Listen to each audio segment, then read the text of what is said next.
Now the Spirit of the Lord is the one that speaks through me. Before my mother's womb, He ordained and knew me, ransomed me, and placed His words upon my tongue. Few are chosen, rest assured that I am one, an ambassador for Christ, His beloved Son. And by His word, let souls be one. So welcome everyone to this listening party.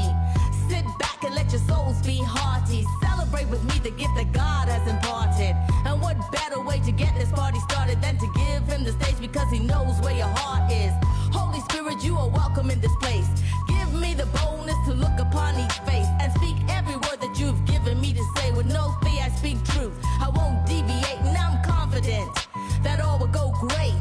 So let your presence saturate this place. I breathe in your spirit, I intake a river full of life, water in every dry place. As I flow to the notes that heaven navigates, let it bless every listener and free them today. Let the truth of your word draw souls to be saved. Let the Comforter comfort hearts today, and let the light of your word show them the way. Every time I write, I tell His story as I bask in the truth of His word before me. He opens up to me and shows me His glory. He gives me the strength to keep on soaring, and when I open up my mouth, for Him I'm roaring. And the Spirit of the Lord goes before me, to the captive set free, that's reassuring.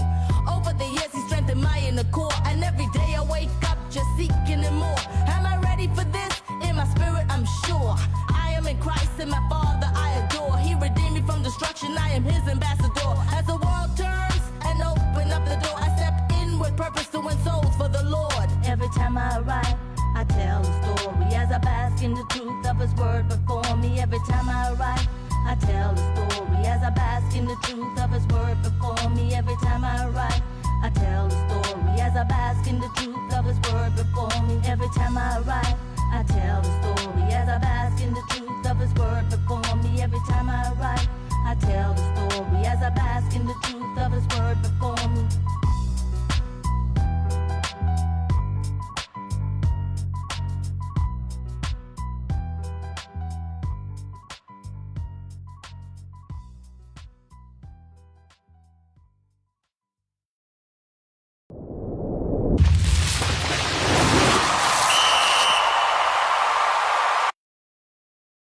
Hey, welcome to Tom the Bomb Sports Talk, the fastest growing show in the world. It's Monday, August 4th, and this is the day that the Lord has made. Let us rejoice and be glad in it.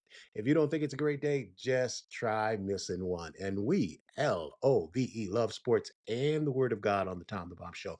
And yes, we are live on Facebook. Our contact number here is 301 655 9992. That's 301 655 9992. And you can catch all the replays immediately after the live show on YouTube at Tom the Bomb Sports Talk. That's Tom the Bomb Sports Talk on YouTube. Do us a favor and go ahead and subscribe and hit that like button. We appreciate that. You can also contact us by email at info@tomthebombsports.com. And of course, you can always visit our website at www.tomthebombsports.com. That's www.tomthebombsports.com. Hey, gang, I'd like to personally thank you guys for all your prayers, your support. We hear you loud and clear, and for everyone that has reached out wanting to contribute to the show and our ministry. We sincerely thank you. With that, we appreciate your patronage. You can bless us to keep creating content and spreading the word of God. Our business cash app is hashtag $ Tom the Bomb Sports Talk. We sincerely thank you, and may God bless you a hundredfold return on the seed you've sown into our ministry at the Tom the Bomb Show. As usual, we want to start off by thanking God for all the wonderful things that He's already done for us in 2025. Our theme, of course, for 2025 is living in the grace realm. And our foundational scripture for all of 2025, listen, man, you guys got to milk this and work this. It's found in 2 Corinthians 9 and 8, and that's the Passion Translation. And it says, yes, God is more than ready to overwhelm you with every form of grace so that you will have more than enough of everything, every moment, and in every way. He will make you overflow with abundance in every good thing that you do. Hey, gang, we don't have poll questions today, and we don't have trivia questions today, but hey, we got guests today. So we're going to bring our guest in just a second. Uh, we're going to kick off, starting off with the 2025 NFL Hall of Fame class was inducted over the weekend, and we saw Jared Allen, Sterling Sharp, Eric Allen and Antonio Gates get enshrined over the weekend. So let's jump right into that. And let's go ahead and bring our guest on because we don't want to waste it. What's up, Chuck? What's up? Man, that's a great leeway intro.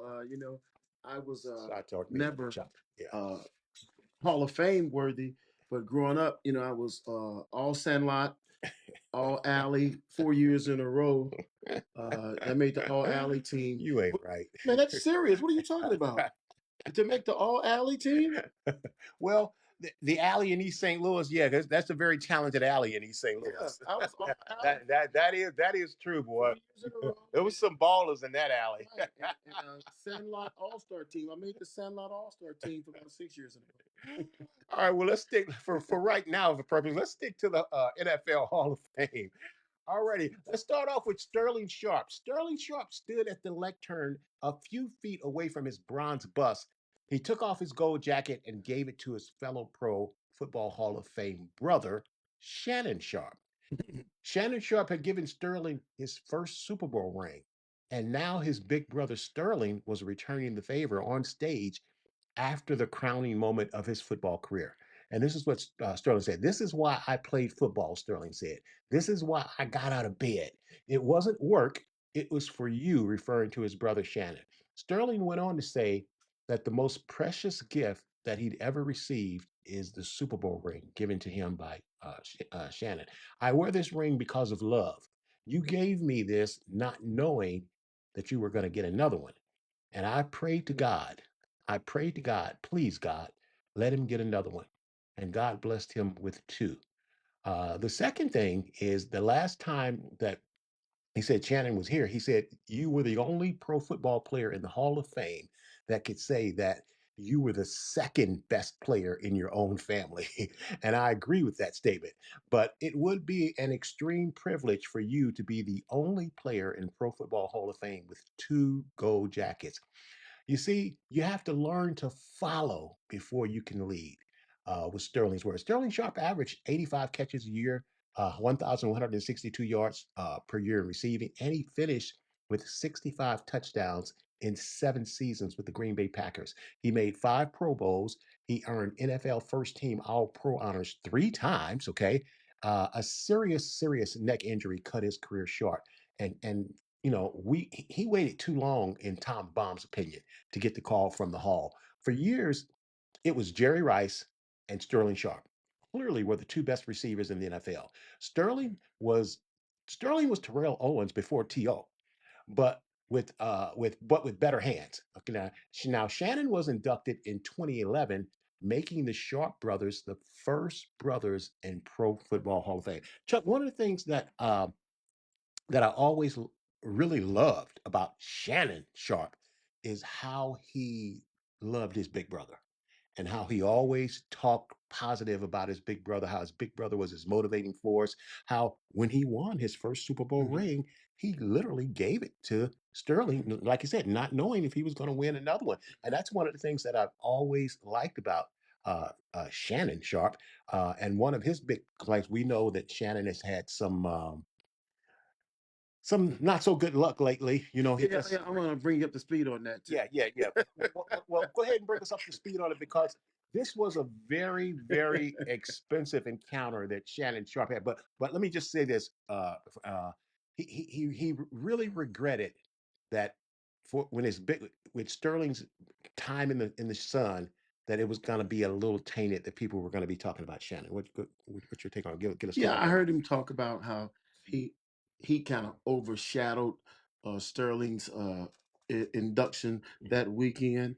I mean, but it is what it is, man. Mhm. You know, you It's news. you know It's it is what it is. And not good news, but then it's since news. your show is a Christian-based sports talk show, I'm not really going to get into what I think about Shannon Sharp and his 23 million. Oops, I wasn't going to say anything about that. Well, you know what? You bring it up, but it's a really good point because, and you know what? Here's the thing.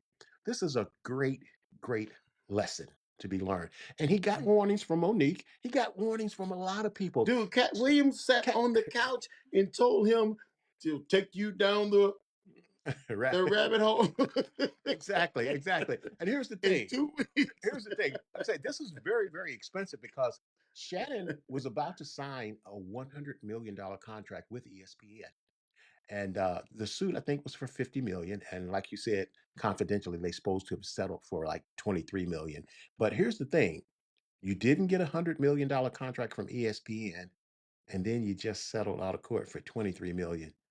That's a very, very expensive encounter, you know. Is pumpkin pie worth that much? You know I don't eat no pumpkin pie. Don't play me like that because the Tom the Bomb is a sports show from a Christian point of view. You know I don't eat no pumpkin pie. I know Don't be pumpkin pie asking me about no pumpkin worth pie on the Tom the Bomb $123 show. million. Lori know I don't eat no pumpkin pie. I'm But just but saying. but for the record, Cindy does make a good pumpkin pie, but I ain't ever tasted. That's what everybody be telling. Man, you ain't right. Hall of Fame induction. Direct. Come on, he's here today, straight out of East St. Louis. Straight out of East St. You Louis. knew this was coming. You, you knew this was coming, Right, man. right. Well, what was your take on Sterling Sharp as a player? Because, like I said, a good comp is he was Terrell Owens before Terrell Owens. Well, for 4 or 5 years, he was the best receiver in the NFL. Mm-hmm. I mean, year for year for year for year. I mean, he was the reason Brett Favre won what 3 MVPs Mhm. in a row. Is that right? Yeah, yeah. 3 in a row. Mhm. A big part of He, that.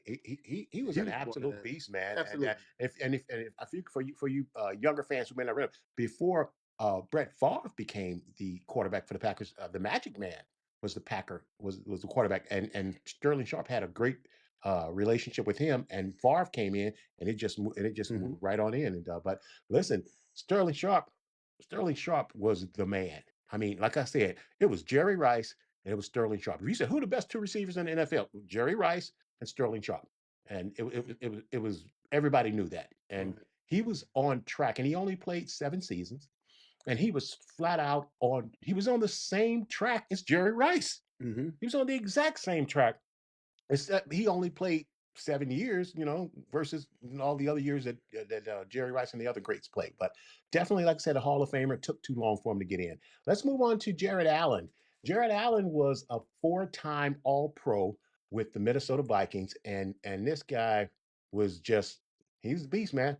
I mean, you don't get the call to the hall for no reason. You don't get the call to the hall for funsies. That when you get that gold jacket, if you hadn't been here, I would have worn my gold jacket, but I didn't want us to clash too hard. But because that Tom Bomb usually wears the gold jacket on Hall of Fame, but it's cool. We straight out of East St. Louis today. Well, what's your memory of Jared Allen? Great football player. But I do think the hall and all sports are it's easier to get into these days. It's in my opinion, it's kind of watered down.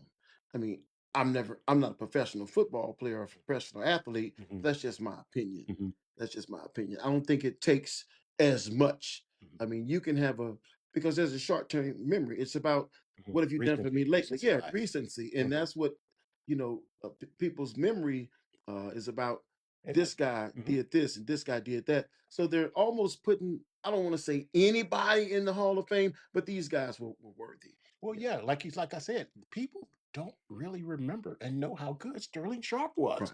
I mean, everybody knows Jerry Rice, everybody, Mhm. but Sterling Sharp was just as good as Jerry Rice. Different type of player. Like I said, he was more TO, big and strong. But we're talking about Jared Allen right Right. now. And Jared, here's the thing. They didn't start keeping sacks, I believe, until 1982. Believe it or not, and they had to go back and kind of recount Deacon Jones' sack. But Jared Allen is one of those guys that's like really, really high up on that list. Yeah. He had a great motor, and you had to find him on defense before every snap. He was somebody that you paid attention to, and he played a long time too, as Mhm. well. Let's move on to our next guy. We had Eric Allen. Eric Allen was a 6-time Pro Bowl cornerback. He spent the majority of his career with the Philadelphia Eagles, the Super Bowl champion Philadelphia Eagles, but he finished up his career with James. At this time, they were the LA and Oakland Raiders, now the Las Vegas Raiders. But he was a shutdown corner before that term got famous. Straight up shutdown corner. What's funny is if these guys was playing today, They would make more money in 1 year than what they Right. made over their whole And that careers. right. And you know what? And I know these guys got to be thinking like, I can't believe they played that scrub that much money. I remember the last time I spoke with Eric Wright. Eric was like, "Man, I wish I was in there making that kind of money." making Right. but if Eric Allen was playing today, man, he would make more money in one season than he probably would have made through his whole career. Because, like I said, he was the shutdown corner before the shutdown corner term became, vogue and woke. But fantastic player. Like I said, he spent most of his career at the Eagles. What's your thoughts on Eric Allen?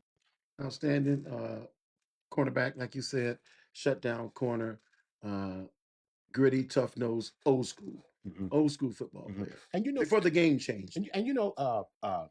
I always say this: a lot of times when you see guys play defensive back, it's because they can't catch. Because if you're going to be a defensive back, you got to be able to run with the receiver, and receivers are usually probably the faster people on the team. So you got to have somebody fast. But the reason that they aren't receivers is because they can't catch, and that's why they make them defensive back. But when you see these Hall of Famers like Eric Allen, they could catch. They would pick you off. As a matter of fact, like I said, being the shutdown corner, they don't throw your way. So a lot of those guys don't have as many. Uh, yeah, how has the game changed? How was the game changed, Chuck? Uh, as far as what the defense, the linebackers, the cornerbacks, the Jack Tatums, the Eric Allens, Mhm, the uh, Mel Blunts, the Donnie Shells, it's more offensive orientated. mhm. So now these DBs are playing football with their hands tied behind their back Yeah. these days. It's Mhm, not like you can just wipe a guy out across the middle. mhm, There's targeting. mhm. There's certain rules that the DBs Yeah. can't do now. I mean, And that's and to so further yeah, the offensive side of the game. That that right, that was done on purpose and with a purpose. But what I will say is, guys like Eric Allen and some of the guys you just mentioned, they were more complete players than right. what we're seeing But today. the game was more physical, so you could be a physical corner. Mhm. Dion wasn't a physical corner; he Right, was right. fast and smart. But all the But Mel Blunt was a physical right, corner. and then the guy from one of the second best cornerback in football besides Dion, the guy from Washington D.C. Daryl Green. He's the second best cornerback that I've ever seen. Him Mhm, and Dion, mhm, and they name a lot of guys, mhm. but that guy, Daryl Green. Darrell Green, doesn't get enough. Well, he does. He's a Hall of Famer as well. Absolutely. And He's I Hall of remember Fame. his Yeah. Hall of Fame speech was immaculate. If you can ever rewind and go back and watch Darrell Green's Hall of Fame Mhm, induction, mhm, it was tear jerking. It mhm, was something to see, man. mhm, Something to see. So the game has changed a lot in that aspect to where the guys were a lot more physical mhm. than they have to be today.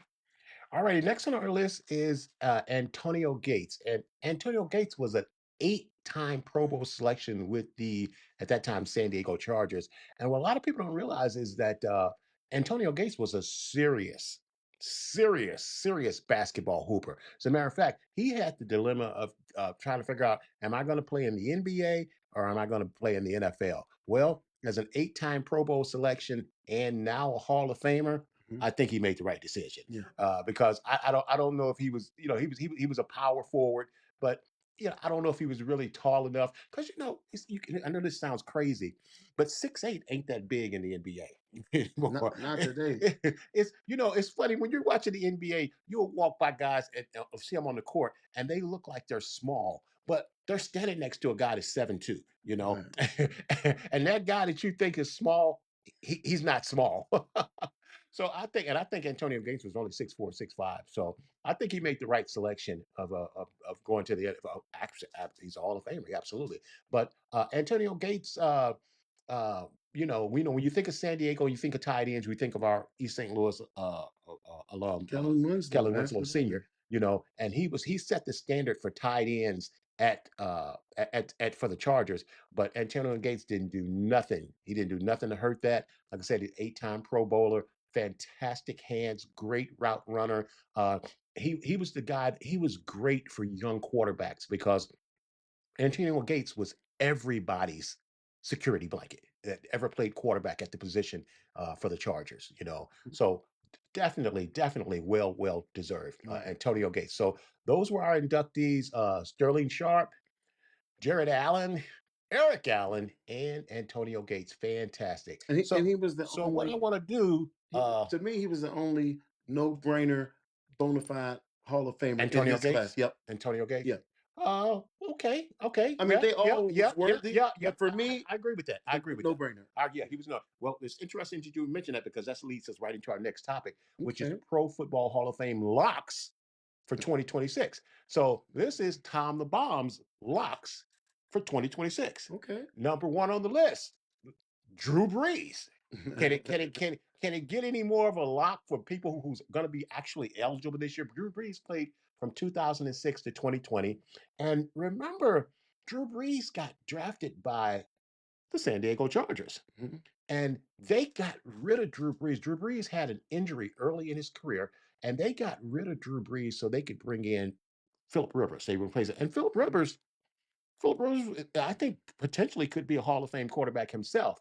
But Philip Rivers' career never entered what Drew Brees' career was. Drew Brees is at the top of every single passing record book in the NFL. So Drew Brees is an absolute lock. What's your take on Drew Brees? Absolute first ballot Hall of Famer. Uh, kind of undersized, the underdog, uh, proved everybody wrong. He got with the right system. When We he talked went, about that. yeah, when he went with the Saints, that coach that they had was a genius at one time. Mhm. I think he's a clown now, Yeah. but he was a genius at one time, and he designed the offense to make Drew Brees become Drew Brees. Mhm, mhm. He had a bunch of upside, and that Coach Payton, was it Payton? You know what I'm talking about? Peyton, yeah, Coach Peyton, Yeah, Sean Payton, Sean Sean Payton. Payton, and Mhm, and he saw, okay, this guy's small, he's good, he's tough, he's got heart. So mhm. they moved the pocket for Drew Brees. It's Yep, what they did. So yep. even if you roll right, the offense rolls right. Now the pocket is not here. Mhm, The pocket is to the right, mhm, to this hash. The mhm, pocket is to the left hash. mhm. So, and that's how Drew Brees became a Hall of Famer Creating and, throwing and, lanes. and made throwing lanes. Mhm. And the coach realized that, and the coaches, they need to do that for three or four more quarterbacks in the league this year. You got to see what you're working with, rebuild the mold. Don't go with the prototype.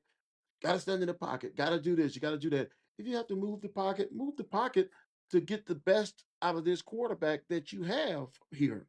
That's a great point. That's something that our big brother Nat Wood has been preaching for 40 years, moving the pocket. I think Joe Theismann of the Washington Redskins, they were the Washington They were Redskins one of at the the time. first that, yeah, right. They was one of they move your pocket left and right because because Drew Brees, Joe Theismann, they weren't prototypical quarterbacks. They weren't 6'5", Right. 225. They're 5'10", 5'9". So they're having trouble seeing over the line. So you have to, like you said, roll the That's right. pocket to the right, That's right. roll the pocket to the. We're actually going to talk about that a little later in the show. That's a very good point, Gus. But there you go, Nat. We got you covered. I know you was thinking that. I went on through that out there. Hey, listen, my next absolute lock for next year, like Drew Brees and like we said, Antonio Gates, is Larry Fitzgerald, wide receiver for the Arizona Cardinals. He played from 2004 to 2020. And it's interesting because Larry Fitzgerald was the ball boy for the Minnesota Vikings when they had Randy Moss and what's Carter? I think Chris Carter. Chris Carter. They had two Harper. He was the ball boy for those guys. So he would actually shag balls and catch balls. So Larry Fitzgerald is like uh, Randy Moss and Chris Carter's little brother.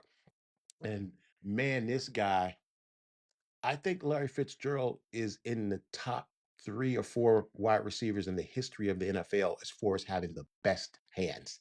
If you Google Larry Fitzgerald, you're going to see so many one-handed catches. And not just because he was showing off.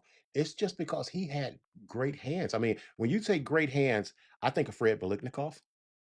I think of Larry Fitzgerald. Who do you think of when you think of great hands? The octopus Who's okay? You got to tell me who the octopus is. They don't know who the octopus is.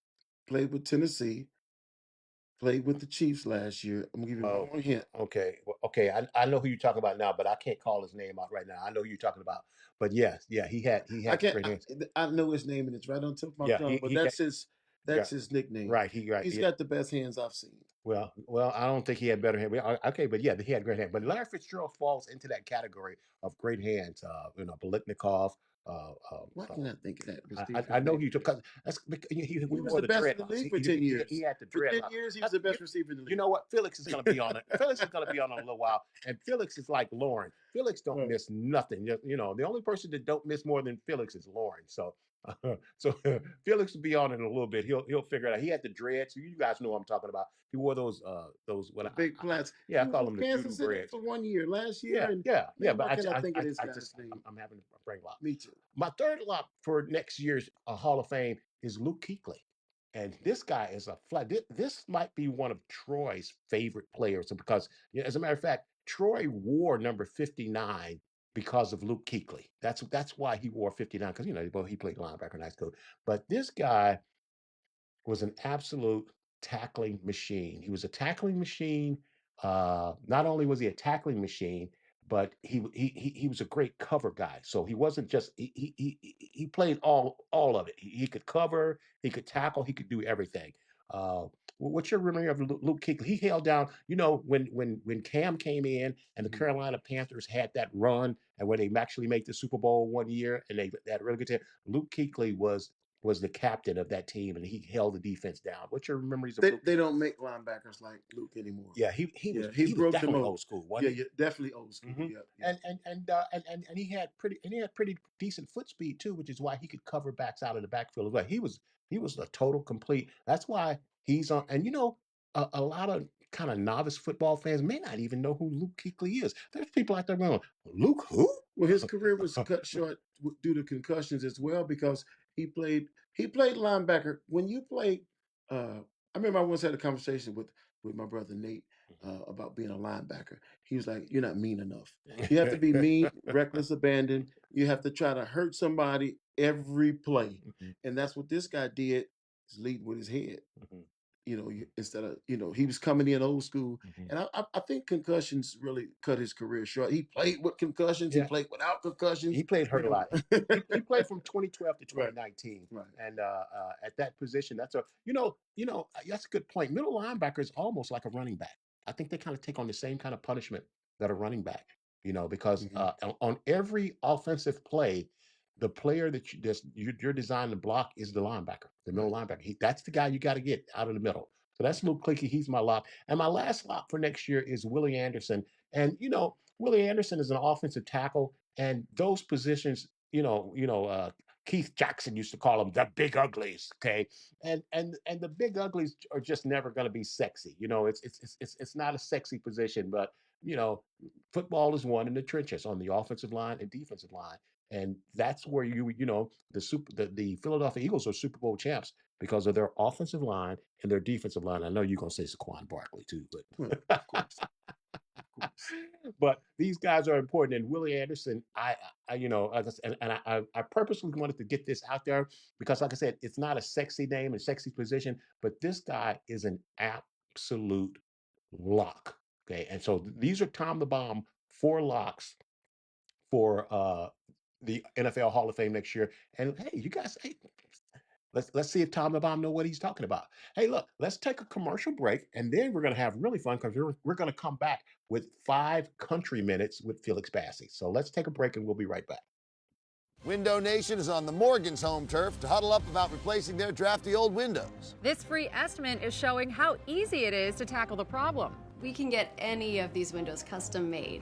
Yes, you can get the quality and style you really want. And at a more affordable price than they ever imagined. Now that they've sealed the deal, they'll be saving money year-round. We're really confident with Window Nation. Get your free estimate today and get 60% off all windows plus no interest or payments for 24 months at getwindownation.com.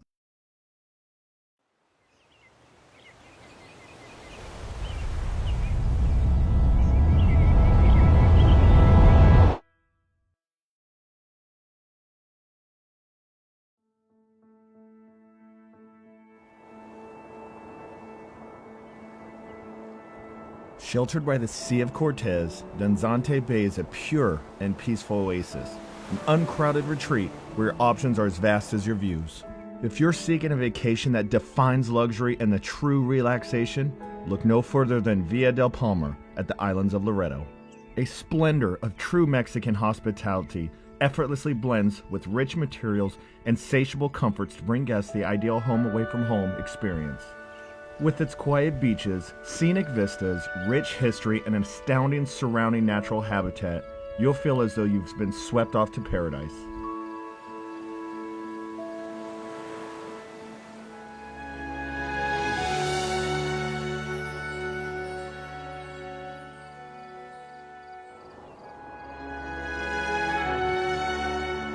Not to be outdone, Reese Jones has crafted TPC Danzante Bay, a brilliant, multi-themed 18-hole golf course that runs over and through valleys, arroyos, dunes, and foothills. From every angle, striking images of the islands of Loreto and the surrounding mountain range take your breath away, while the challenging yet rewarding Baja golf course beckons you to return for more. It is an honor and my pleasure to welcome you to the world's most beautiful sunset and so much more.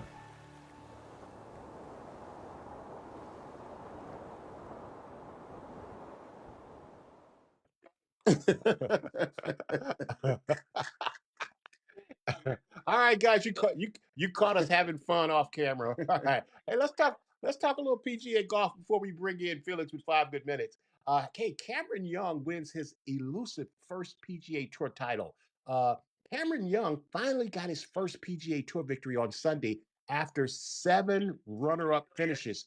And yeah, we're here. Yeah, we're here, Felix. Calm down. Okay, after 7 runner-up finishes, he made it look easy. He had 5 straight birdies early to build a 9-shot lead, and then he basically coasted home to a 268 in the final round to win the Wyndham Championship by 6 shots. Look, this guy this guy was way too good to not have already won on the tour. He actually became the 1,000th different player to win a recognized PGA Tour event dating back to 1860, the British Open. Since his rookie season in 2022, he's been banging on the door. Cam was very emotional and shocked by saying that he'd been waiting a very, very long time, and he's kind of a stoic guy. So to see him kind of break down in tears, it's emotional. And here's the thing, for my golfers out there, and not just golfers in general, but it's really hard to win on the PGA Tour. It's really, really hard. Everything has to go your way. This guy is an absolute player, and it took him this long to finally get his first win on the PGA Tour. So we just wanted to congratulate Cameron Young. Hey, get your kids out playing golf. Get your kids out playing golf. Hey, let's bring in our guy Felix Bassey, the 5 country minutes with Felix Bassey. He's back, folks.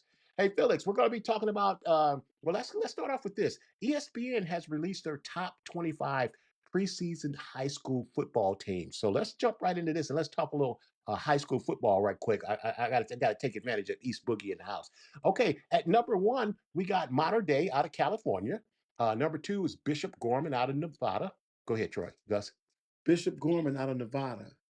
September 13th. We're going to talk about it. We're going Get to your popcorn ready. Get your popcorn. Get your popcorn ready. We're going to talk about the Flyers at the end, so that'll come up. Okay. So at let's just get through the list. So at number 2, we got Bishop Gorman out of Nevada. At number 3, we got St. John Bosco out of California. Number 4, we have IMG Academy out of Florida. Our first local team coming in at number 5 at St. Francis Academy out of Maryland. That's in Baltimore. Felix, what you doing, man? At number 6, we got St. Thomas Aquinas, also out of Florida. At number 7, we have Grayson. We have Grayson out of Georgia. At number 8, we have Chaminade Madonna. That's also in Florida. Number 9, we've got American Heritage out of Florida. Number 10, we've got North Crowley out of Texas. And then 11, we got 11 and 12, we got Georgia teams. We got Milton out of Georgia and Buford out of Georgia. At number 13, we got Duncanville, which is in Texas. Number 14, we have Centennial, which is in California. Number 15, we have Sierra Canyon. And wasn't that near where you lived, Sierra Canyon, somewhere? Yeah. Mm-hmm. Sierra Canyon out of California. And then at number 16, we have Virgin Catholic out of New Jersey. We're going to talk about them in a minute. And at number 17, we got St. Joseph out of Pennsylvania. Coming in at number 18 is the East St. Louis Flyers, all gas, no brakes out of Illinois. Only team in Illinois to make it. We're going to come back and talk about them at the end. At number 19, we've got South Lake Carl out of Texas. And number 20, we got Folsom, California. I heard they got a pretty tough prison as well as a good football team there. Okay. At 21, we got Northwest out of Florida. And at number 22, we got our first local team or second local team, DeMatha Catholic out of Maryland. And number 23 is Mission Viejo out of California. And at number 24, we have Grimsley, which is in North Carolina. And then rounding out the top 25 is another local school at number 25, St. John's College out of DC, which is, in Maryland, DC is on the line. It's interesting. Troy actually was recruited by both of these schools, St. John's College and DeMatha. Listen, California leads the way with 6 schools in the top 25. Let me bring Felix in. With 6 schools in the top 25, followed closely by Texas with 5 schools. Then Georgia and Maryland with 3 schools each in the top 25. But we're getting ready to talk another season of all gas and no brakes as the East St. Louis Flyers get ready to win their 11th Illinois state football title. They're the only team in Illinois ranked in the top 25 nationally. East St. Louis Flyers schedule includes opening up with number 16. Let me meet Felix. Opening up 16th ranked Virgin Catholic, which is in New Jersey, on August 28th in New Jersey. Maybe we'll go up and hang out with Bobby Lockett for that game. Okay.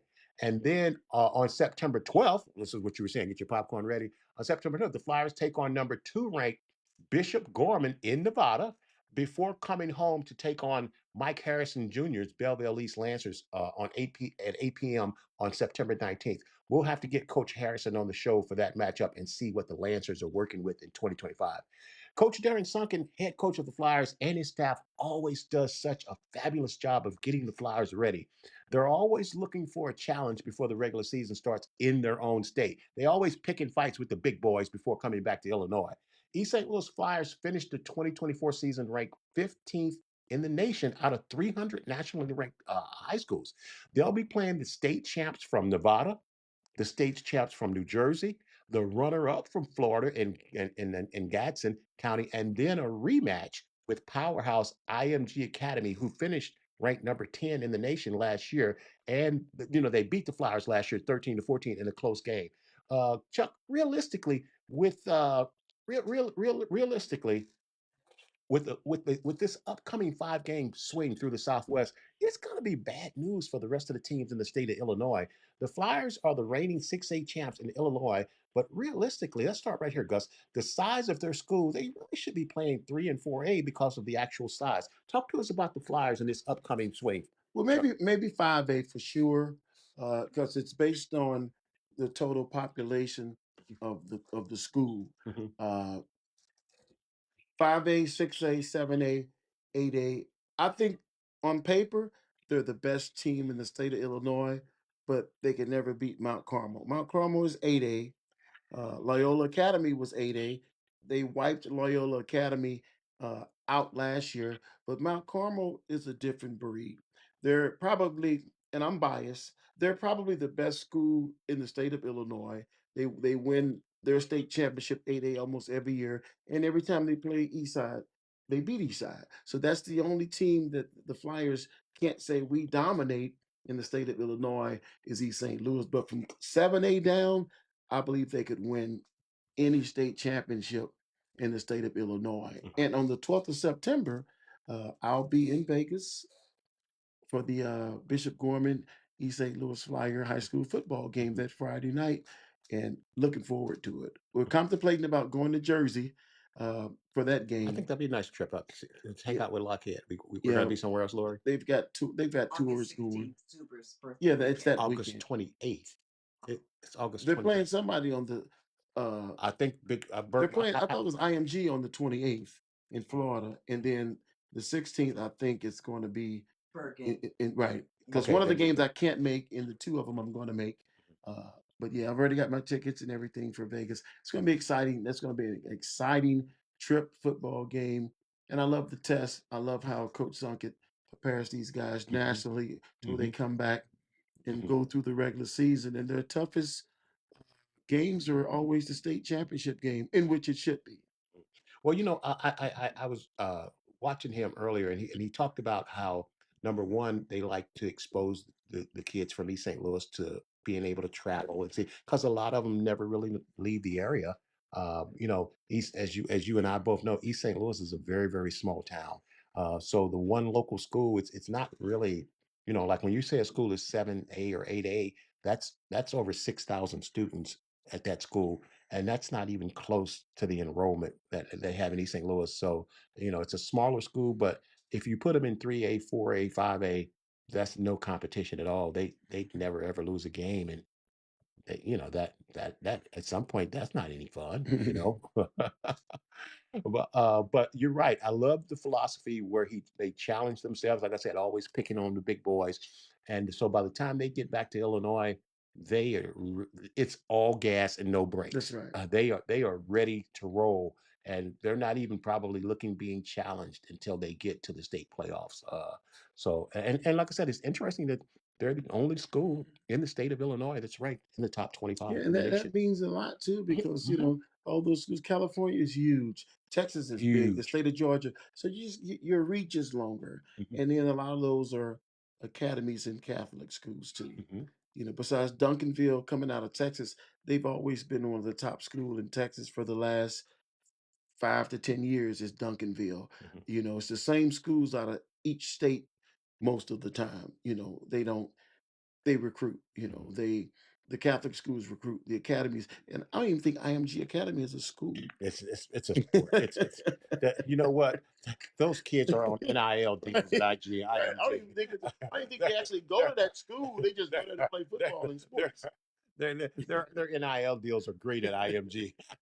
Felix, you got anything locally on the Maryland teams on the high school front? Not you pretty much there's not a whole lot going on with regards to high school football. I'd say high school basketball. Yeah, there's a player named Ken Ward on a Largo, but aside from that, not really. You remember that scene in Major Leagues where your boy say, "That's why he's the best side man in sports." He does. You're crazy. You got anything to say, Felix? Nope. That's why he's the best side man in sports. You know it was going to be wild today, Felix. Let's get into your wheelhouse, though. Let's get to the top 100 players of 2025 that have been released. We're now from 60 to 51. Let's start at number 60. We have Cooper DeJean, cornerback for the Eagles. After a season of struggles in the secondary, the Eagles used their first two picks on defensive backs, including Cooper DeJean. The rookie had 51 tackles and made an immediate impact with his help. Philly went from 31st ranked defense in passing yards allowed to number one. Wow. Wow. Talking about that's a jump. A turnaround that spearheaded its return to the playoffs and eventual Super Bowl champions, capping off his impressive first season, picking off Patrick Mahomes in the Super Bowl and returning it for a pick six to put the Eagles up 17-0 over Mother Wig's Kansas City Chiefs. They never looked back, blowing out the Chiefs on his birthday. Can you imagine that? What a birthday. His first NFL interception happened on his birthday on the biggest stage possible. Felix, what's your take on Cooper DeJean? So I'd say this: a big part of the Philadelphia Eagles' success last year. Again, we already know what the offense is with Saquon Barkley. We already know how solid Jalen Hurts is as a quarterback, but keeping the other teams at bay, especially the elite teams with strong passing offenses that we've seen in the playoffs, that we've seen in various times in the regular season. Cooper DeJean was part of that defensive back unit that helped, again, to help the Eagles get past those really close games against really good opponents. So, well-deserved spot. Chuck, you got anything you want to add on that? I think it's the D line. If your D Mhm, line's solid, your linebackers are going to be solid. It makes the cornerbacks and safeties job so much easier. If you look at every Hall of Fame cornerback and safety, they had Hall of Fame linebackers and Hall of Fame linemen. If you go all the way back to the Steelers, you can always go back to the Raiders and the Cowboys. The middle, their D line was maniacs. They were so good. mhm, Look at the Bears D line doing their championship run. It made their linebackers Hall of Famers. Not taken away from those guys, but look at the Giants Super Bowl run. They had mhm, a mean defensive line. mhm. Their linebackers were Pro Bowlers. The Their game, cornerbacks, the game's won in the their trenches. cornerbacks have the. You're going to be a Hall of Fame or a superstar if you got a man linebacking crew and a defensive line crew. It makes your job easier. You just sit back and read. Look, Read and react. if you guys can remember when we were doing our Super Bowl previews, and and Mother Wiggs Kansas City Chiefs has Michael Jordan at quarterback, and anytime you got to go up against MJ, he can always beat you. But I'm looking at this and I'm like, the eye test. It's like there's no way they can beat this Eagles team. I mean, because football is still won in the trenches on the offensive line and defensive line. And I'm looking at this matchup and I'm like, well, the Eagles are better here, and they're better here, and they're better here, and they're better here, and they're better here, and they're better here, and they're better here. But the Kansas City has Patrick Mahomes, but the Eagles are better here, and they're better here, and they're better here. They're better in the backfield. They're better receivers. It's like, how are Kansas City going to win this game? There's no way they could win that game, man. So they made a big jump, man. So it was impressive. Hey, let's move on to number 59. We're gonna get to what you were just talking about, Chuck. At number 59, we got Matthew Stafford, QB for the Rams. He threw for 3,762 passing yards. He had 20 touchdown passes with just 8 interceptions. Stafford has been playing in the NFL since some of his teammates were in elementary school. Okay, check that out. And yet, at 37 years old, the QB has shown he still has the stuff of a Pro Bowl type NFL quarterback, leading the Rams back to the playoffs. And Felix, I'm still convinced that if the NFC playoff game against the Eagles, that if it hadn't snowed or if that game had been in LA, I think the Rams win that game. I really do. And I love how Coach Sean McVay, this is what you were talking about, Gus. I love how Coach Sean McVay has tailored his offense around Stafford's strength. The Rams ran 67 design rollout pass plays for Matthew Stafford, which was the second most in the NFL, and he completed 73% of them for 437 yards and a league leading 9 touchdown passes on rollouts with no interceptions. With not a single interception. That's exactly what you were just talking about. Rolling the pocket, rolling it left, rolling it right. What's your take on that?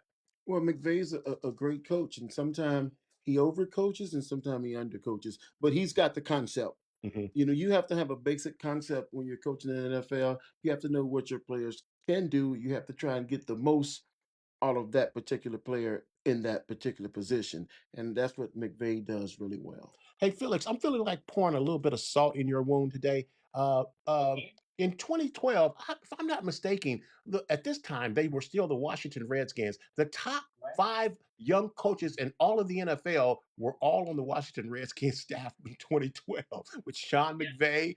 And to talk about that, Felix, what's your take on Matthew Stafford? So I would say this about Matthew Stafford and Sean McVay. So first off, it's just Matthew Stafford for further solidifying his legacy, as one of the best quarterbacks of his time. And also, another thing I wanted to add is that everything you talked about, it's how coaches are supposed to coach. You coach to the strength of your quarterback and you make the absolute most of it. And McVay did that to the umpteenth degree. And too often you hear the excuse of this quarterback doesn't fit that coaching style, this quarterback doesn't fit that system. Well, people aren't really supposed to fit systems 100%. Mhm. I personally believe that really the coach is supposed to find the talent and find the way to make your strategy match that talent. I agree because Tom the Bomb didn't fit Dr. Lauren's system, but she came up with a system and she worked me in and she rubbed me in and Boy, bye.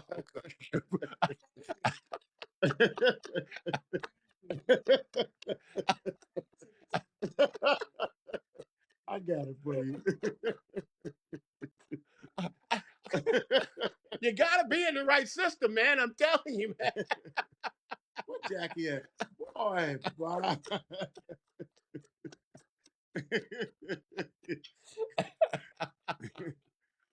Hey man, let's move on to number 58.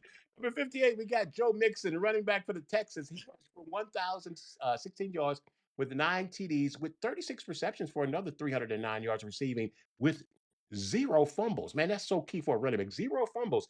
After 7 seasons in Cincinnati, Nick Mixon didn't miss a beat, fitting in like he'd been in Houston for the last 7 seasons. Uh, he racked up his fifth 1,000-yard season and earning a Pro Bowl nod, his first since 2021. He was Sleeper fantasy. he was the Texans' workhorse, having 7 games over 100 yards rushing with at least 1 touchdown. Only Saquon Barkley had more in 8. What's your take on Joe Mixon, Felix? Joe Mixon, he's definitely one of the better running backs in the NFL. And He's been like that since the time in Cincinnati. The fact of the matter is that he kind of fell through the cracks with the success of Joe Burrow and Jamar Chase. But he was a big part of the Bengals having an offensive rhythm 2021, their AFC championship Yeah. year. I don't know why they didn't pay him, Felix. I don't know why. Well, the Bengals don't pay anybody, but I don't know why they didn't pay Mixon because I thought they had something going there with Mixon in the backfield. They absolutely did. Same thing with Uzoma that one year. I mean, he was a lesser known name, but they definitely found a way to make him work in that offense. And another thing I wanted to say was that even on the Texans, take nothing away from CJ Stroud at all. But when you have that threat of a solid running back, it just opens up the playbook and it just keeps the defense on its it keeps the defense honest. So that's one of the best things to have when you're an NFL offense. What's your take on Mixon, Gus? Great sleeper fantasy back. Good third round pick. Don't let him slip through the cracks. Solid, hard nosed, consistent football player. Well, I can guarantee you one thing: I won't be drafted him in fantasy this year. Yeah, you know why though? At number- You're a loser. I can't handle the losing, man. I just can't handle that type of rejection. At number 57, we got Nick Bosa, defensive end for my San Francisco 49ers, with 52 tackles and 9 sacks. It was a bit of a bad year for Bosa. For his usual standards, his stats still ranked him though as one of the best in 2024, making his 4th straight Pro Bowl, even while missing 3 games. He gets off the ball faster than almost everyone, finishing second in the NFL, getting off the ball in 0.70 seconds. He's still that guy that you have to locate before every snap. What's your take on Bosa, Felix? So you pretty much just covered base on Nick Bosa. So again, he was a centerpiece in the 49ers during their successful runs to the NFC Championship in the past few years. So again, the 49ers as a whole, something just fell off with them on both sides of the ball. And of course, we do know that he also has to stay healthy. But I think things should pick back up if they notice what went wrong last year and just make some adjustments. 49ers, in my belief, they're still a very talented team. It's just a matter of getting things going again and getting healthy. Well, let me tell you something. For the first time in 40 years, and I'm not exaggerating, I think the Commanders have a better future than the 49ers. I didn't think that would ever come out of my mouth. You know how you go to a diner and they shut the window down? Boom. The window of opportunity has closed for the 49ers. Now that I disagree with. They've That I had disagree the last 4 or 5 years. They've had the That I best team disagree in with. football, and that window is closed now. I disagree with that. Okay, we'll see. Injuries will do that to you. They've had their share, And of that'll injuries. close the window on you. It will, if but your chef can't cook because he burned his hand, he's injured. The diner's closed. Well, I think the chef's going to be okay, and I think we'll be by. I didn't say we wouldn't be there. I just Purdy, think Commanders are with Purdy, huh? With Purdy, I love Purdy. Okay, yeah, you are a 49er fan. You got any take on Bosa?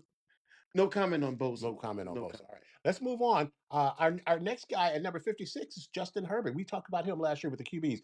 QB for the Chargers, he had 3,870 passing yards with 23 touchdowns and only 3 interceptions. He also added 306 yards rushing. Herbert thrived under new coach Jim Harbaugh's leadership. Jim Harbaugh's teams just win, putting up his most efficient year as a pro. What Justin Herbert did in 2024, only Tom Brady and Aaron Rodgers had done before, with over 400 pass attempts with 3 or fewer interceptions. Now he's got to get over the playoff hump and win a playoff game. Right now, this guy is immensely talented, but right now he's trending in that Dak Prescott era. What's your take on that, Felix?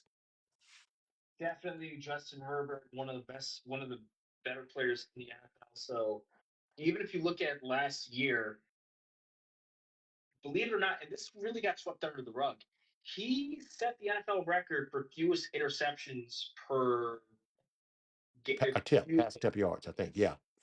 He averaged almost 9 yards attempt to and didn't get picked off that much. Yep. Exactly. So you look at that, and that's one of the biggest parts of playing offense in the NFL, just not making those mistakes and advancing the ball. Because again, I've said this before, sometimes you can have a quarterback. Look at Jameis Winston, prime example. I don't say this to bash him, but he was the NFL passing yards champion in 2019. But unfortunately, because of the miscues, that's why people don't remember him for that. Because again, Mhm. if you're not finishing those drives, you're getting all those yards in Yep. due to errors, that's setting your team back. That's why the Buccaneers, they Yeah. weren't doing very well at that time. So you Yeah. look at Justin Herbert and the Chargers. It's just a matter of getting some pieces around him, and they'd be set to go because he's a talented quarterback. And people, I don't think the world knows just how good Justin Herbert is just yet. He's immensely talented. And you're right. Jameis had 30 touchdowns and 30 interceptions in the same season. Did you guys see him doing the Thriller dance yet today? I love Jameis. I do. What's your take on Justin Herbert, Gus? I think he's got an upside, and I think they gave him his flowers too early. I think he's still slightly overrated, but I agree. Harbaugh is gonna Reel him in. reel him in. Mhm. But I think they put too much pressure on this kid. He's got the upside, and he can be that one day, but he's not that now. And I think he drank the Kool-Aid too early. Okay. All right. At number 55, we got Aiden Hutchinson, defensive end for the Detroit Lions. In 5 weeks, he had 19 tackles and 8 sacks. He was on pace to have 26 sacks, which would have been an NFL record before his season-ending injury in the 2024 season. He's clearly top 3 defensive end in all the NFL, and I think Detroit's whole season changed when he went down. And I actually think that Bless they you. win the Super Bowl if he's healthy all year long. What do you guys think about that, Felix?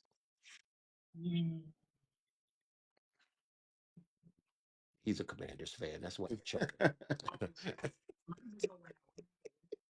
He said signal went out. Okay, I was saying, what did you hear what I said about Aiden Hutchinson?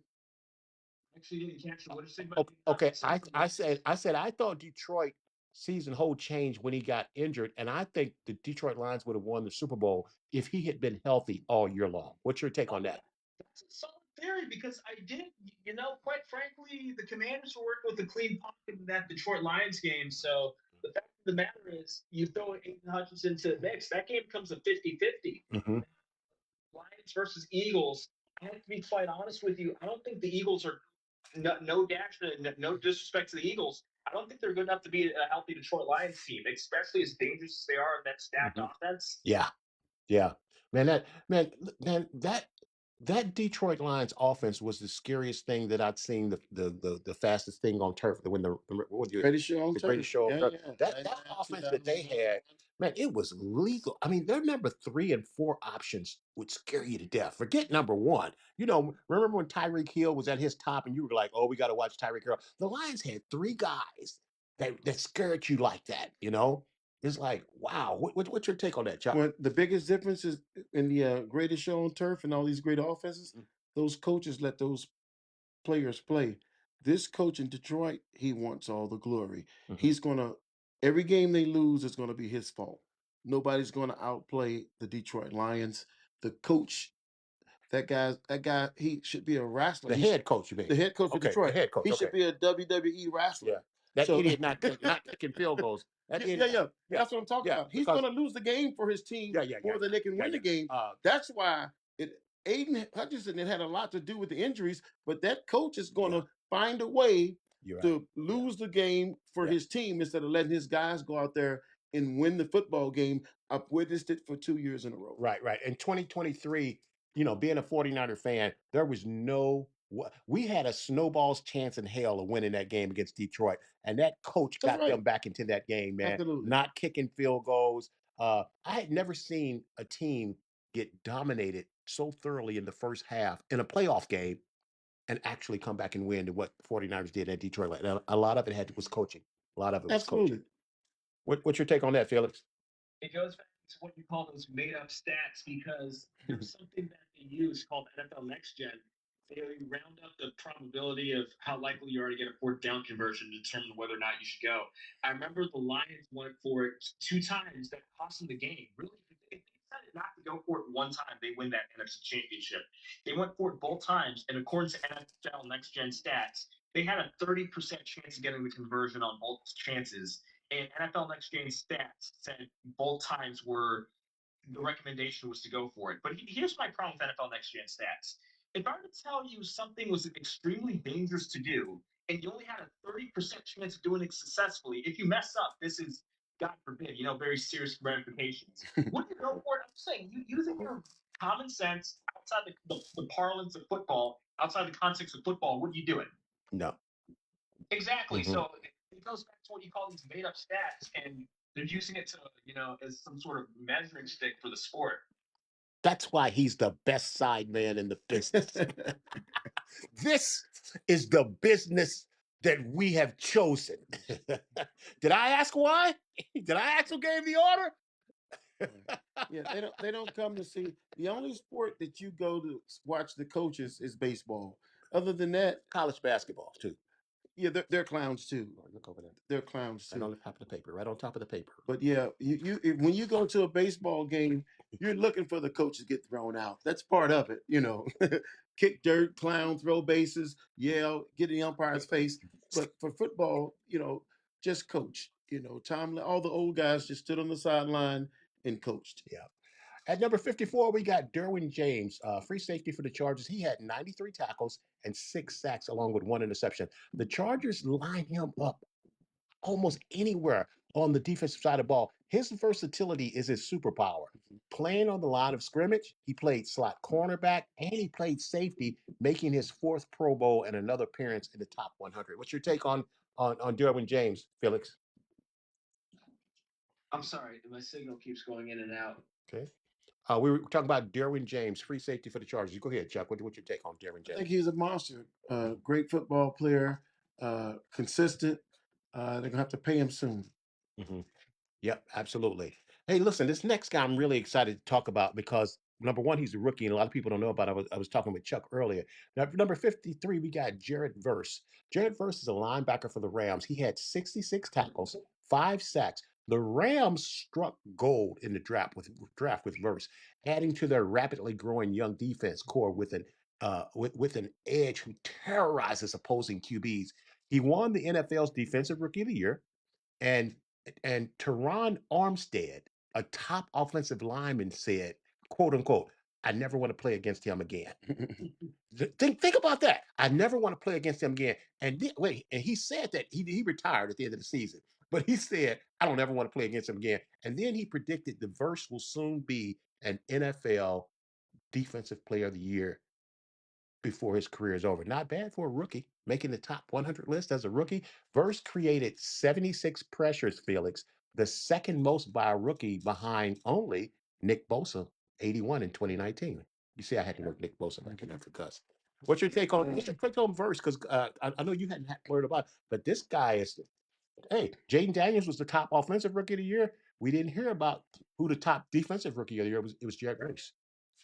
Now, the thing about him, it goes back to what we know about the Rams. So the Rams, we view them as one of the more dangerous front sevens in the NFL over the last 7 years. So of course now you have Aaron Donald's retiring, all those star players that they had there retiring. So he's continuing the wave. So I know the Rams, they want to continue to have the threat at the front seven. So he's the centerpiece of them rebuilding that and keeping that consistency there. And I think what the Rams are doing, they're trying to follow a similar model to what we've seen in Baltimore and Pittsburgh. In Baltimore's very short time as a franchise, 30 seasons, always had defense there. And it's just something that they followed. So same thing with Pittsburgh. No matter how they struggled in other parts of the game, they always did something with their front seven. Even if the other parts of the team weren't quite there yet. So I like what the Rams are doing. And again, they're not what they were in 2018, but they're trying to get back there. You know what, man? I'm gonna tell you something. Realistic. If I could see one game over from last year, I would love to see that Eagles Rams game, playoff game, on like a neutral site. And I'm telling you, man, because Same outcome. I don't know, man. I don't know because Saquon rushed for 200 yards in that game. In the snow. So right. So if you So he rushed for 400 on grass. no, because listen. When the conditions are bad, the running backs have the advantage. Let me take you way back when Gale Sayers scored 6 touchdowns in one game. They played that game at Wrigley Field on a mud-laden field. The runner has the advantage in bad weather, and I'm not saying that Saquon wouldn't have rushed for the 200 yards, but he wouldn't have rushed for no 400. But I'm telling you, man, that Rams defense is something. I would really have liked to have seen that game again on a neutral field because I even feel like that. I even feel like that if Washington gets don't have to go to Philadelphia, I think that would have made a difference. I really do. Let's move on. At number 52, we got Terry McLaurin, Scary Terry, wide receiver for the Washington Commanders.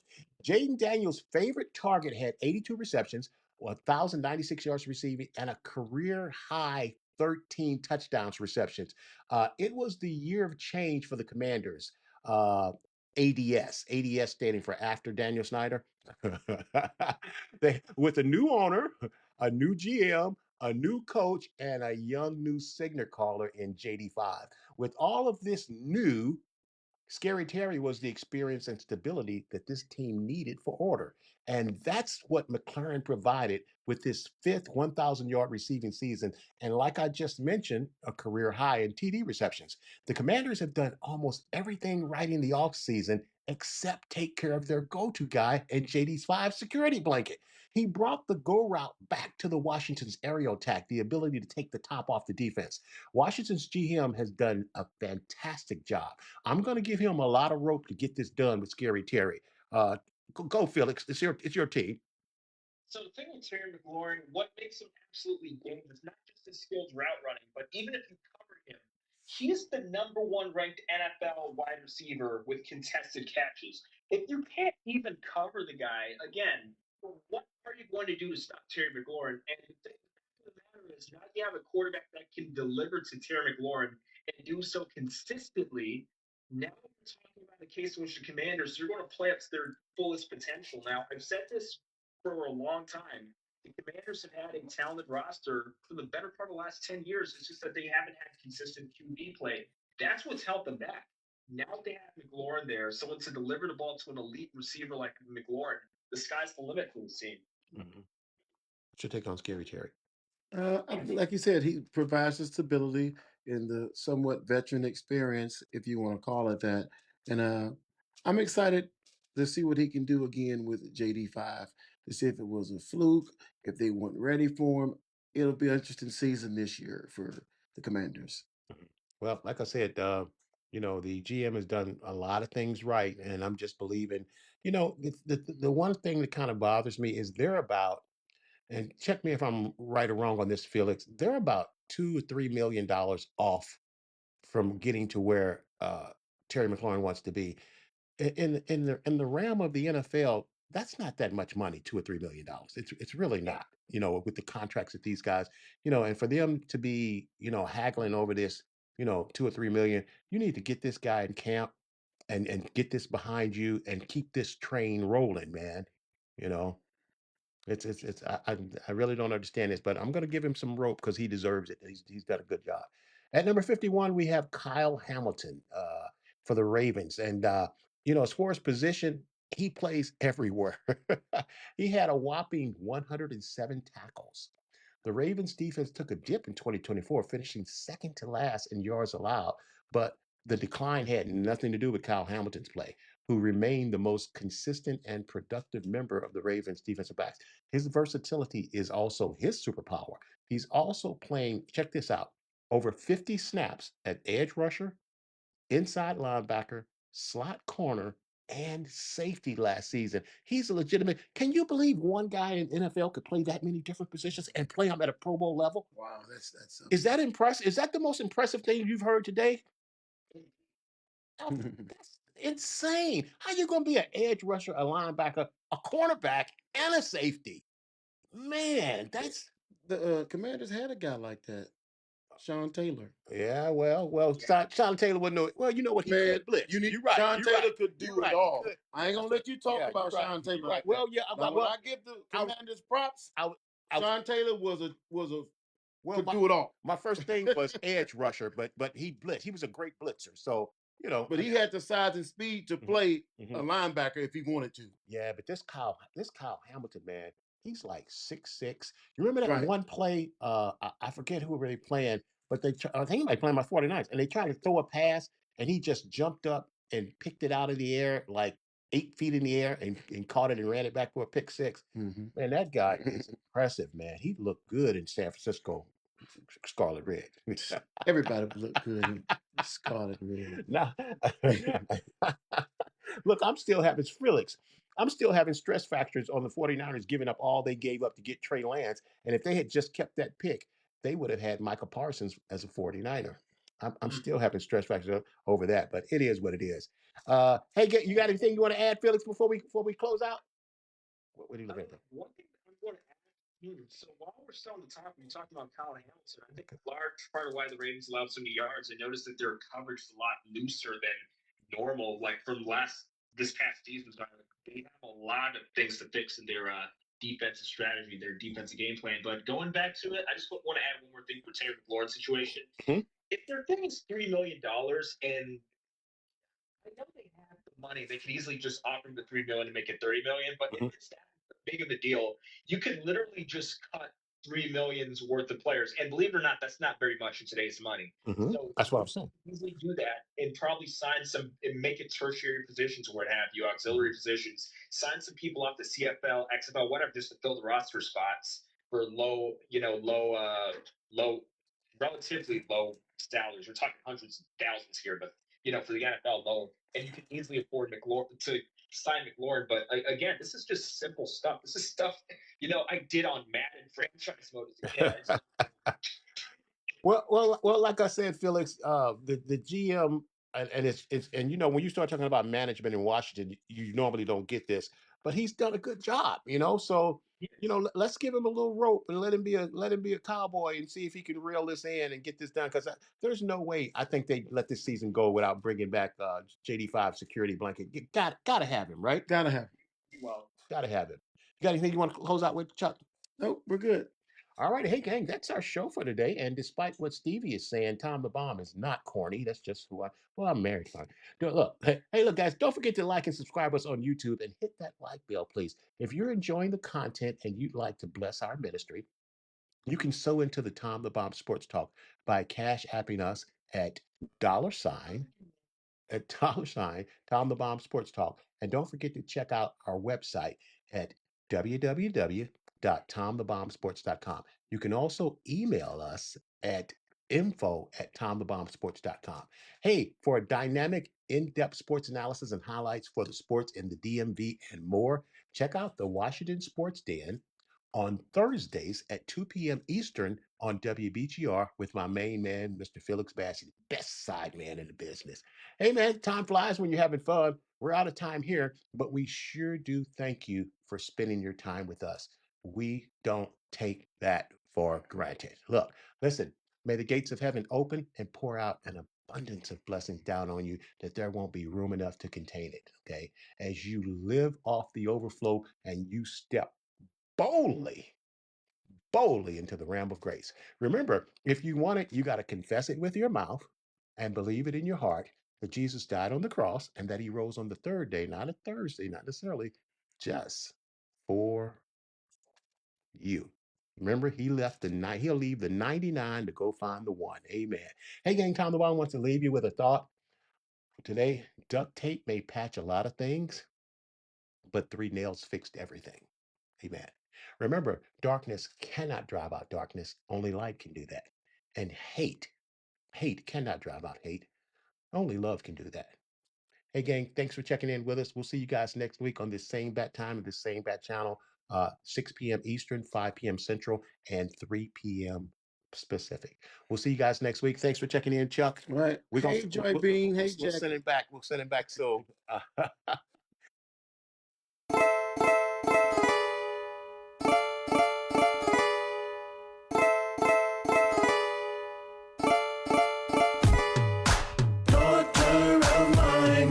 This is your time, and you gon' shine, and you gon' shine, daughter of mine. This is your time, and you gon' shine, and you gon' shine. Well, I'm coming out with a word in my mouth, filled with excitement to say what it's all about. For a long time, I've held this water in, let the floodgates open, let the miracles begin. I've prayed, and I've gone back 7 times, look again, cause the miracles of mine stir the water. I'm about to step in like the pool of Bethesda, let the healing begin.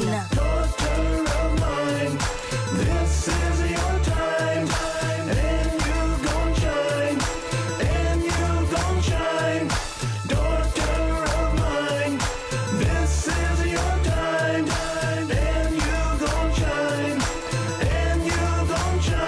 It took a minute to get my composure right. For years it seems like I've been fighting for my life. Confusing times when my days resemble nights. But now this eagle is about to take flight and soar out of darkness to its revelation light. Though the waves are rough, I step out my comfort zone to walk on water, cause I know I'm not alone. God's got my back and reminds me I'm his own. His words are sweet in my mouth, they taste like a honeycomb. And faith has opened up my eyes. I've been through the fire, tested and tried. As I study God's word, I finally realize that my purpose I have to visualize, to bring the unseen from the realm of under night until I walk into the fullness of a purpose-filled life. Cause I'm light. Yes, I am light, and I shine bright. I am an investment of the Lord Jesus Christ. Not only am I light, I am salt. When I enter in, I add flavor to it all. I bring truth, there's no dispute. Jesus is the vine, and in him I take root. I am the head, and not the tail. I'm an overcomer made free to prevail. A new design, a special kind. Ambassador followed by wonders and signs. I am light, and I give sight, leading lost souls to his glory.